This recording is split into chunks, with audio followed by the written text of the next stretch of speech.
என் பெயர் மீரா. எனக்கு திருமணமாகி 10 வருடங்களாகின்றன. இன்னும் குழந்தை இல்லை.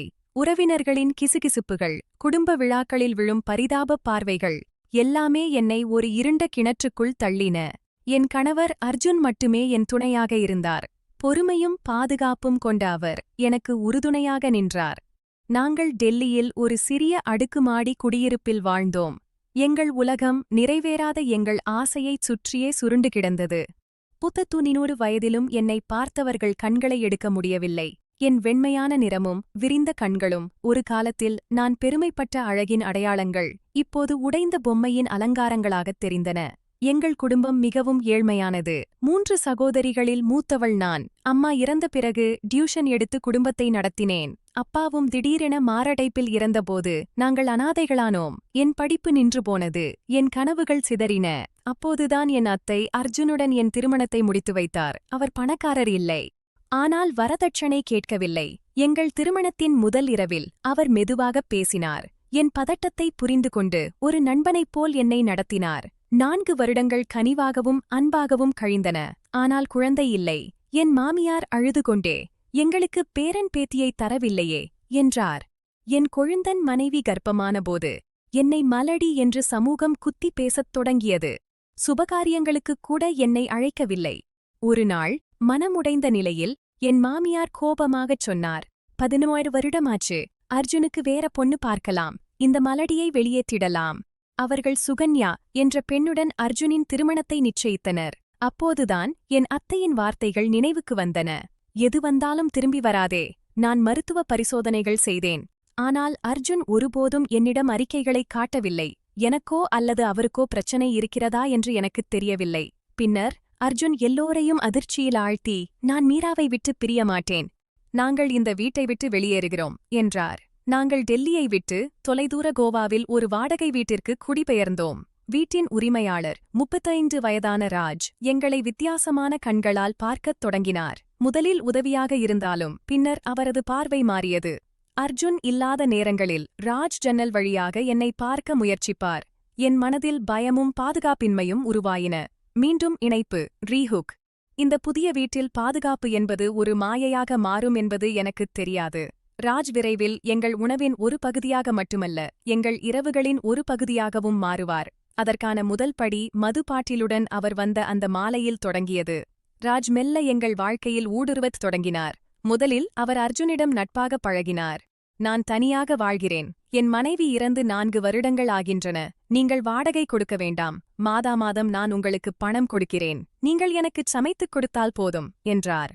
அர்ஜுன் சம்மதித்தார். வாடகை மிச்சமாகும், கூடுதல் பணமும் கிடைக்கும் என்று நினைத்தார். அதன் பிறகு ராஜ் ஒரு நாளைக்கு 3 வேளை எங்கள் வீட்டில் சாப்பிட வரத் தொடங்கினார். ஒரு மாலை அவர் மது பாட்டிலுடன் வந்தார். அர்ஜுன், கொண்டாடலாம் வா என்றார். நானும் சேர்த்துக் கொள்ளப்பட்டேன். நான் ஒருபோதும் மது அருந்தியதில்லை. ஆனால் வற்புறுத்தலுக்கு இணங்கினேன். போதையில் 11 வருடங்களின் துன்பத்தையும் குத்தல்களையும் மறந்து நடனமாடினேன். நாங்கள் மூவரும் சேர்ந்து ஆடினோம். அப்போதுதான் ராஜ் மெதுவாக என்னைத் தொட முயன்றார். அது வித்தியாசமாகத் தோன்றினும் அதைப் பொருட்படுத்தவில்லை.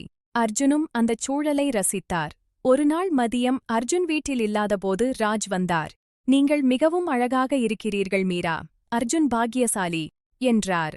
எனக்கு பதட்டமானது. நான் அமைதியாக இருந்தேன். பிறகு, இன்னும் குழந்தையில்லையே, இந்தத் துன்பம் போதாதா என்றேன். என் வேதனையைக் கேட்ட ராஜ் என் கையைப் பிடித்தார். நீங்கள் விரும்பினால் இந்த விஷயத்தில் நான் உதவ முடியும் என்றார். அதிர்ச்சியில் என் தலை வெடித்தது.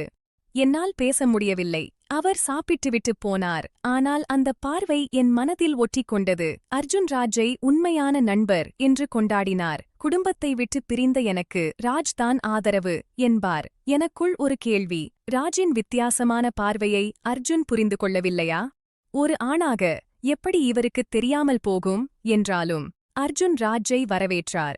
நாட்கள் செல்லச் செல்ல அர்ஜுன் இல்லாத போதெல்லாம் ராஜ் வந்து சமையலறையில் என்னுடன் பேசுவார். எப்போதாவது என் இடுப்பில் கை வைப்பார். சில நேரம் என்னை தன் பக்கம் இழுக்க முயற்சிப்பார். நான் பயந்தேன். மறுக்கவும் முடியவில்லை.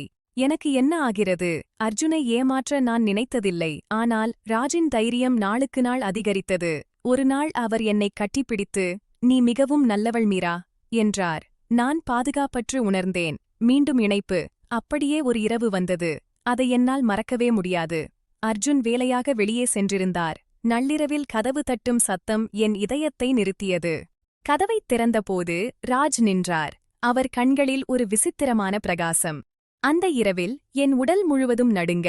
நான் இளஞ்சிவப்பு நைட்டி கவுன் அணிந்திருந்தேன். இது ஒரு சாதாரண இரவு அல்ல என்பதை அவர் பார்வை சொன்னது. நான் அறைக்குள் செல்ல முயற்சித்தேன். ஆனால் ராஜ் என்னை பின்தொடர்ந்தார். சாப்பாட்டு மேசையில் உணவு இருந்தது. அவர் விருப்பத்துடன் சாப்பிட்டார். நான் என் அறைக்குள் ஒதுங்கினேன். சாப்பிட்டு முடித்து அவர் நேரடியாக என் அறைக்குள் நுழைந்து மெதுவாக என்னை நெருங்கினார். இன்று என் இதயத்தின் எல்லாவற்றையும் உங்களிடம் சொல்ல வேண்டும். நீங்கள் வந்ததிலிருந்து என்னை கட்டுப்படுத்த மிகவும் முயற்சித்தேன் என்றார். என் பதட்டம் உச்சத்தை எட்டியது. நான் தைரியத்தை வரவழைத்து, எனக்கு திருமணமாகிவிட்டது. என் கணவருக்கு துரோகம் செய்ய முடியாது என்றேன். ராஜ் பதிலளித்தார். இதில் துரோகம் எதுவும் இல்லை. நான் உன்னை மதிக்கிறேன். அர்ஜுனும் சம்மதிப்பார். நான் மறுத்தேன். நான் என் கணவருக்கு விசுவாசமாக இருக்கிறேன். எங்கள் உறவில் மூன்றாமவருக்கு இடமில்லை. கடவுள் விரும்பினால் எங்களுக்கு ஒரு நாள் குழந்தை பிறக்கும். அப்போது ராஜ் ஒரு காகிதத்தை எடுத்து என் முன் வைத்தார். அவர் கண்களில் ஒரு விசித்திரமான வேதனை இருந்தது. நான் அந்த காகிதத்தை வாங்கி படித்தேன். என் கண்களில் கண்ணீர் பொங்கியது. அது ஒரு மருத்துவ அறிக்கை. அதில் என் கணவர் அர்ஜுன் உடல் ரீதியாக ஆரோக்கியமாக இல்லை. அவர் ஒருபோதும் தந்தையாக முடியாது என்று எழுதப்பட்டிருந்தது. 11 வருடங்களாக அர்ஜுன் என்னிடம் மறைத்த உண்மையை ராஜ் என்னிடம் சொல்லியிருந்தார். உன் துன்பத்தை என்னால் இனி பொறுத்துக்கொள்ள முடியாது என்றார் ராஜ். உன் வாழ்க்கையின் ஒவ்வொரு பிரச்சனைக்கும் நான் தீர்வு காண முடியும். நான் சொன்னேன், ராஜ், தயவுசெய்து இப்போது இங்கிருந்து செல்லுங்கள். முதலில் நான் என் கணவரிடம் பேச வேண்டும். அவர் அன்று இரவே வீட்டை விட்டுப் போனார். நான் தனியாக இருந்தேன். இவ்வளவு வருடங்களுக்குப் பிறகு என் கணவரின் மறைக்கப்பட்ட ரகசியம் வெளிவந்தது. அர்ஜுன் வீட்டிற்குத் திரும்பியதும் நான் எல்லாவற்றையும் சொன்னேன். அவர் தலைகுனிந்து மன்னிப்பு கேட்டார். நான் உன்னை மிகவும் நேசிக்கிறேன். என் பலவீனத்தை மறைத்தேன். நீ இதைத் தெரிந்து கொண்டால் என்னை விட்டுப் போய்விடுவாய் என்று பயந்தேன். உன்னால் இல்லாமல் என்னால் வாழ முடியாது. மீண்டும் இணைப்பு. அடுத்து அவர் சொன்ன வார்த்தைகள் என் உலகத்தையே தலைகீழாக மாற்றின. நீ சமூகத்தால் மலடி என்று அவமானப்படுத்தப்பட்டாய். நாம் அவர்களுக்கு பதில் கொடுக்க வேண்டும். அதனால்தான் நான் ராஜை உன்னிடம் அனுப்பினேன். அவருக்கு உன்னை பிடித்திருக்கிறது. நாம் மூவரும் ஒரு குடும்பமாக வாழலாம் என்றார். நான் அமைதியாய் உறைந்து போனேன். மூவரும் ஒரு குடும்பமா? நான் அதிர்ச்சியில் விழித்தேன். என்னால் நம்பவே முடியவில்லை. அர்ஜுன் எனக்கு புரிய வைக்கத் தொடங்கினார். உறவுகளில் மிக முக்கியமானது மனித நேயம். நீ விரும்பினால் ராஜையும் உன் வாழ்க்கையின் ஒரு பகுதியாக ஆக்கிக் கொள்ளலாம். அவர் உன்னை உண்மையாக நேசிக்கிறார். நானும் அவரை மதிக்கிறேன். 1 மாதம் முழுவதும் அவர் என்னை சமாதானப்படுத்த முயன்றார். பல இரவுகள் அழுதேன். பல நாள் மனசுக்குள் போராடினேன். இறுதியில் நான் ஏற்றுக்கொண்டேன். ஏனென்றால் ராஜும் அர்ஜுனும் என்னை உண்மையிலேயே நேசிப்பதாக உணர்ந்தேன். இருவரும் என்னை மதித்தார்கள். இது சமூகத்திற்குப் புரியாத ஒரு பிணைப்பு. ஆனால் என் மனம் ஒரு கட்டத்தில் அமைதியைக் கண்டது. சில மாதங்கள் கழித்து நான் தாயாகப் போகிறேன் என்று தெரிந்தது. என் வயிற்றில் ஒரு புதிய உயிர் வளர்ந்தது. அந்தச் செய்தி கேட்டு அர்ஜுனும் ராஜும் மகிழ்ச்சியில் வெடித்தனர். ராஜ் என்னை மிகவும் கவனமாகப் பார்த்துக் கொண்டார். என் உணவு, என் ஓய்வு, என் மருத்துவப் பரிசோதனைகள். அர்ஜுன் எனக்கு பக்கபலமாக இருந்தார். ஒரு வித்தியாசமான குடும்பம், ஆனால் அன்பு நிறைந்தது. குழந்தை பிறந்தது. ஒரு பெண். அவள் பெயர் அஞ்சலி. எங்கள் வீட்டில் குழந்தையின் சிரிப்பு ஒலித்தது. என்னை மலடி என்று அவமானப்படுத்திய சமூகம் இப்போது வாயடைத்துப் போனது. மலடிக்கு குழந்தை பிறந்ததா என்று கிசுகிசுத்தவர்கள் அமைதியானார்கள். என் மாமியாரும் மாமனாரும் எங்களை திரும்பி வரும்படி கேட்டார்கள். அர்ஜுன் மறுத்துவிட்டார். நாங்கள் அந்த வீட்டிற்கு திரும்ப மாட்டோம். தூரத்திலிருந்து மட்டும் உறவை வைத்துக் கொள்கிறேன் என்றார். ஆனால் என் மாமியார் என் மீது குற்றம் சாட்டத் தொடங்கினார். நீ என் மகனை எங்களிடமிருந்து பிரித்துவிட்டாய். உண்மை என்னவென்றால் அர்ஜுன்தான் திரும்பிச் செல்ல விரும்பவில்லை. அவர் ராஜுடன் இருக்க விரும்பினார். ஏனெனில் அவர்களுக்கிடையே ஒரு ஆழமான சிறப்பான உறவு உருவாகியிருந்தது. மீண்டும் இணைப்பு. அந்த நேரத்தில் என் வாழ்க்கை ஒரு தனித்துவமான உறவின் நடுவில் பயணித்துக் கொண்டிருந்தது. கணவன் மனைவி உறவு மட்டுமல்ல, அதில் ஒரு 3வது மனிதரும் எங்கள் குடும்பத்தின் அங்கமானார். ஆனால் சமூகம் மீண்டும் எங்களை கேள்வி கேட்க ஆரம்பித்தது. என்னால் அந்த கேள்விகளை எதிர்கொள்ள முடியுமா? இப்பொழுது எங்கள் சிறிய குடும்பம் ஒன்றாக இருக்கிறது. அர்ஜுன், ராஜ், நான் மற்றும் என் மகள் அஞ்சலி. நாங்கள் கோவாவிலேயே தொடர்ந்து வாழ்கிறோம்.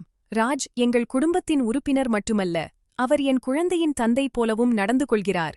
அவர் அஞ்சலியை தூக்கி விளையாடுகிறார். அவளுக்கு பாடம் சொல்லித் தருகிறார். அர்ஜுன் அவரின் நண்பராகவும் உடனிருப்பவராகவும் இருக்கிறார்.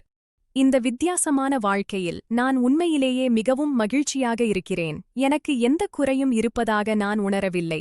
எங்கள் உறவு யாருடைய மரபு விதிகளுக்கும் பொருந்தாது. ஆனால் அதில் உண்மையான அன்பு, மரியாதை மற்றும் பரஸ்பர புரிதல் இருக்கிறது. சில நேரங்களில் அண்டை வீட்டார் கிசுகிசுக்கிறார்கள். ஒரு வீட்டில் 2 கணவர்களா, இது என்ன நாடகம் என்று. ஆனால் நான் அதை பொருட்படுத்துவதில்லை. சமூகம் என்னை மலடி என்று அவமானப்படுத்தியது. அந்தச் சமூகமே இப்போது என்னை ஒரு தாயாக பார்க்கிறது. ஆனால் என் மதிப்பு என் குழந்தையை மட்டும் சார்ந்தது இல்லை. என் மதிப்பு நான் அனுபவிக்கும் அன்பிலும் நான் தேர்ந்தெடுத்த மகிழ்ச்சியிலும் உள்ளது. என் மாமியார் இன்னும் எப்போதாவது அழைத்து, நீங்கள் மூவரும் பாவம் செய்கிறீர்கள் என்று கூறுகிறார். அர்ஜுன் அவரிடம் அமைதியாக மறுமொழி கூறிவிட்டு வைக்கிறார். என் சகோதரிகள் என்னை விசித்திரமாக பார்க்கிறார்கள். ஆனால் எனக்கு அவர்கள் பார்வையில் சங்கடமில்லை. ஏனென்றால் எனக்கு என்ன வேண்டும் என்று எனக்குத் தெரியும். நான் மீரா. ஒரு காலத்தில் மலடி என்று இழிவுபடுத்தப்பட்டவள். பின்னர் ஒரு அசாதாரண உறவில் தன்னைக் கண்டு கொண்டவள். இன்று நான் ஒரு தாய், ஒரு மனைவி. 2 வழிகளில் அல்ல, ஒரு வித்தியாசமான வழியில். மற்றும் எல்லாவற்றிற்கும் மேலாக ஒரு மகிழ்ச்சியான பெண். என் கதை சமூகத்திற்கு விருப்பமான கதையாக இருக்காது. சிலர் அதை தவறாக புரிந்து கொள்வார்கள். பலர் என்னை நியாயந்தீர்ப்பார்கள். ஆனால் உண்மை என்னவென்றால், அந்த நள்ளிரவில் நான் ராஜை விரட்டியடித்திருந்தால் அல்லது அர்ஜுனின் முன்மொழிவை மறுத்திருந்தால் நான் இன்று என் மகள் அஞ்சலியின் சிரிப்பை கேட்டிருக்க மாட்டேன். என் வாழ்க்கை ஒரு பரிசோதனை அல்ல, அது என்னுடையது. நன்றி. ஓம். இறுதி இணைப்பு. முடிவு. சில சமயங்களில் காயப்பட்டவர்களே மற்றவர்களை குணமாக்கும் மருந்தாகிறார்கள். நான் அப்படித்தான். உடைந்தவள், பின்னர் மீண்டும் கட்டப்பட்டவள். ஆனால் புதிய வடிவத்தில். உங்கள் வாழ்க்கையில் எந்த வேதனையும் உங்களை அன்பிற்கு தகுதியற்றவர் ஆக்கிவிடாது.